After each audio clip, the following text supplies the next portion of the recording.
Hello everyone and welcome back to the channel.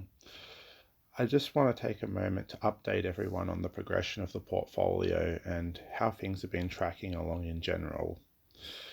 The last couple of weeks have been pretty crazy in general, both in my personal work life and in the stock market in general.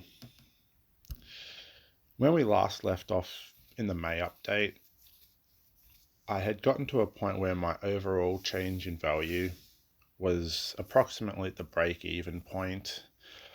In the past few weeks, however, there have been gyrations throughout the market and things have, at least on the monthly terms, gone downhill slightly. As you can see, the change in value on the 1 month is now negative $111. The change on the 3 month is still quite positive, up $2,575. The change on the 6 month is negative $518. The change on the 1 year is up $13. But overall, we're down $262. With that said, I'm not exactly displeased, considering that since I've done this last major run-up in the past year, we've gone through a global pandemic and an unprecedented economic downturn. I'll accept a 1% overall loss. That's not going to make me cry or not sleep at night at all.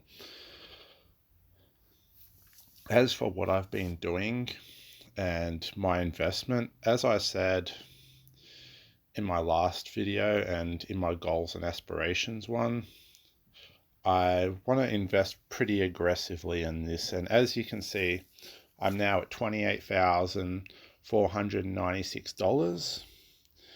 Let's go back.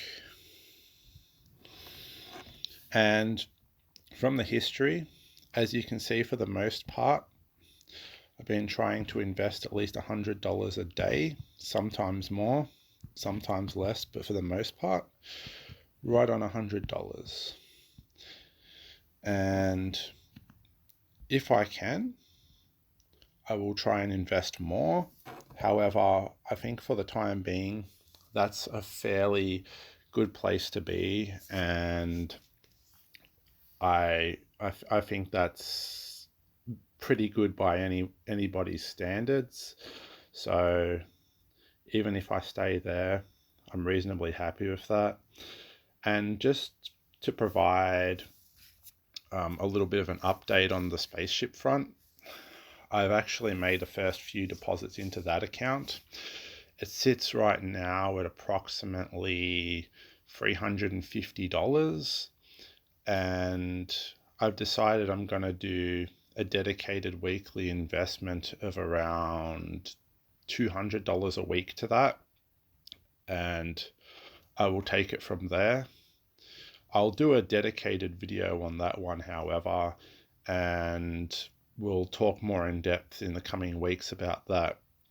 As for what's on the horizon, in the next couple of days, there will be the ex-dividend dates for most of the Australian shares, and I think RARI has already given a estimated distribution for the quarter, and in the coming days other ETFs will release similar guidance. I may do a video or at least post somewhere regarding the distributions for each ETF. That way people can sort of get an approximation of what kind of dividends they're going to get.